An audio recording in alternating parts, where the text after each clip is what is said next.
Well,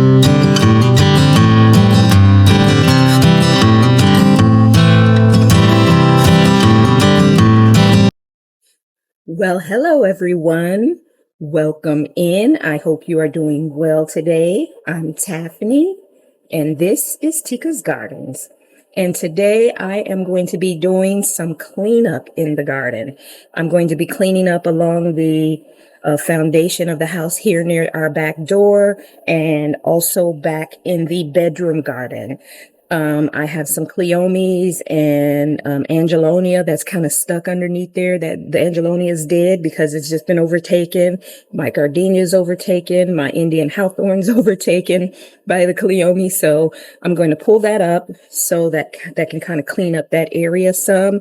And I'm going to be pulling out some verbena, and I believe I'm going to go ahead and pull the vinca around the cherry tree as well. But let me take you back and show you what I'm going to pull out in the bedroom garden, and I'll also show you what I'm going to be pulling out over here next to me here in the foundation bed. Okay, guys, starting here at the foundation bed, there is some angelonia under here. You can kind of see that's pretty much dead because it was overtaken, and you can see the cleome has just really grown, over everything. And while it's still blooming, the blooms are beautiful. I love it. You see that? But it is yellowing after we had our little freeze. So I think just to make this side here look a little neater, I'm going to go ahead and pull that and the angelonia up. And then as we head to the bedroom garden, you can kind of see the vinca here is yellowed from the frost. Some back there is already dead. And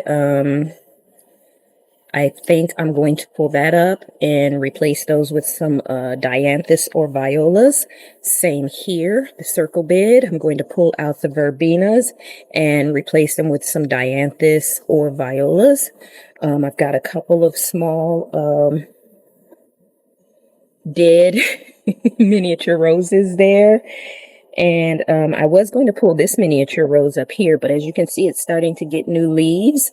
And so is this little miniature. It's actually got blooms on it as well. But that is what I want to get cleaned up today. Look at the roses on this. This is so pretty. The color is so vibrant. But other things are looking tired, but I'm not pulling them up just yet. This angelonia, you can see it's kind of looking tired here. This angelonia here as well, but it's going to stay up for a little bit longer. And I'm not pulling anything from the back garden there, that back border. We're just going to focus on that small section there and the bedroom garden. I'm not going to be doing any planting today. I just want to get the areas cleaned up. This vinca here, we've got one that's starting to go there and a little bit of one in here as well. But for the most part, they're still hanging in and looking good. So I'm going to leave them for now. And the two frostproof gardenias that are here that are dead, I am going to leave them just so that I can have a marker for the holes there. But yeah, so that's all I want to get done for today, and get that all pulled out, cleaned up, so I can get ready to plant some fresh flowers back there in the bedroom garden.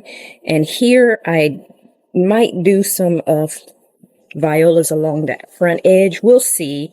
But like I said, planting is not for today. I'm just going to clean up. So let me grab my gloves and let's get started.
pulled up everything I want to pull up for today. And I'm just going to take you around and show you what the areas look like now that everything is pulled up. And again, like I said, I'm going to go ahead and do some winter planting in those areas. Dianthus, snapdragon, or violas. They'll last me until mid-April. So let's take a look at how things look now that the old, worn, tired looking plants are out. All right, let me turn the camera around for you.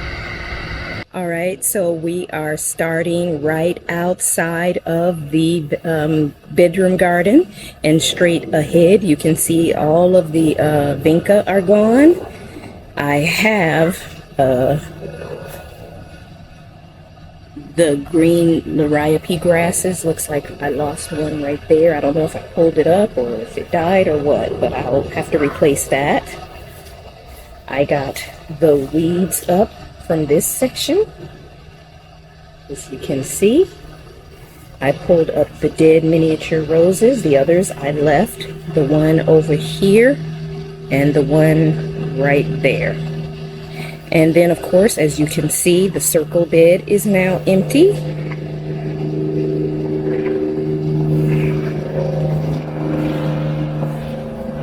Let's come around.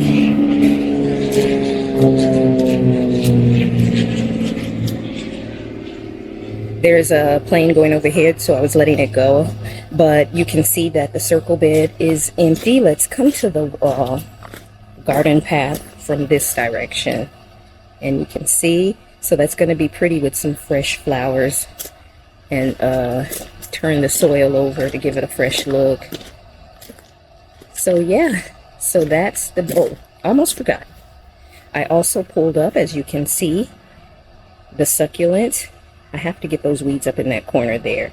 But I pulled those up because they did not do what I thought they were going to do. They didn't give the look I was expecting.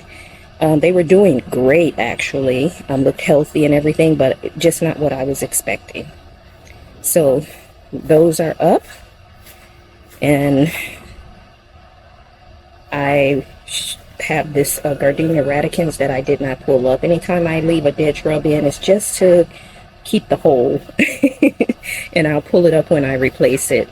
And as far as the dirt in the front here, this is just fill dirt that I used. As you remember, I extended this bed out so that they could stop cutting up my shrubs and flowers with the trimmers when the landscape guys are here. And so I did that with cardboard. So I'm going to let it sit, of course, a little more. And I may top it with some fresh soil or something to give it a nicer look. But yeah, that's just to let the cardboard boxes and stuff break down. And then over here, I pulled up the cleomes. There were only 2 cleomes and 2 angelonias. I left the echinacea right there. And because the cleome was taking over so much over here, it kind of started forcing the Indian hawthorn to go up, and it's not going that way. So hopefully we'll start to get some spread that way, just like we are getting on that side. And that will then fill in this area with those 2 shrubs touching. And long term, the goal is for the bird of paradise to grow bigger, and all of those things to kind of be touching and kind of have an evergreen. And I can line the front with a few pops of color. I have not touched over here yet. The impatiens, they're still there. The lantana, as you can see, is beautiful and full of color. Look at that. This is how they usually look in the summertime, throughout the entire summer, but they just didn't do that this year. But they have been happy with this fall, though. Look at that. So pretty. All right, so let's come this way and give you a look as though you're coming in from the gate. So a little cleaner look there, and a distant look of the bedroom garden.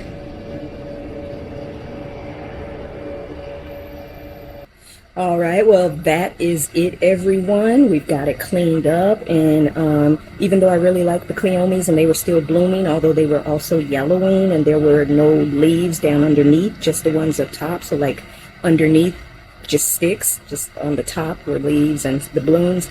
But they were looking tired and it was time for them to come out, and I kind of like that. It gives a fresh, different look over there.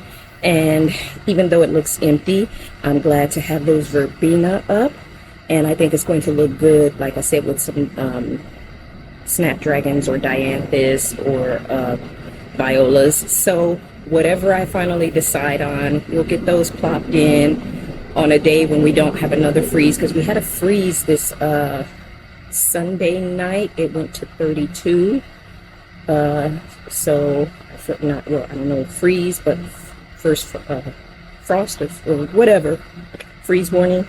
So anyway, it got cold for us. So yeah, so I thought it was time to get those things up and get out some more cold hardy plants here in the backyard, other than just the ones I've already put out, the snapdragons. So anyway, we are going to call it quits for today, and we will be out to do some planting soon. But I want to thank you guys for joining me here in the garden on this beautiful December day. Although it's cloudy, it is nice and comfortable. I only need a heavy shirt. I don't need a jacket, so it's great, especially considering just a few days ago it was 32. But guys, I'll see you in the next video. Take care. Bye.